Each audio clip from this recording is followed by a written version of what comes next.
Hello guys, welcome back to the channel. In today's tutorial, I'm going to show you how we can create transparent text effect in Capcut PC.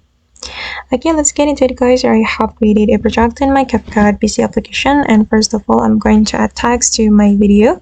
I'm going to click on text and I'm going to select default text, and I'm going to make it align with my video like this.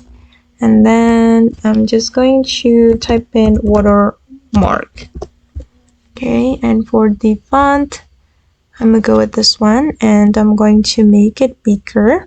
And if we want to make the text transparent, we can go down until we find the opacity and adjust the opacity to make it transparent. You can reduce the opacity like this, and I'm going to make it around 20. Okay, now it's done, and as you can see that the transparent text effect has been created. Alright guys, and that's all the way to create transparent text. I hope this video will be useful for you. Thank you so much for watching, and if you found this tutorial useful, don't forget to like, comment, share, and also subscribe to this channel. See you in the next video.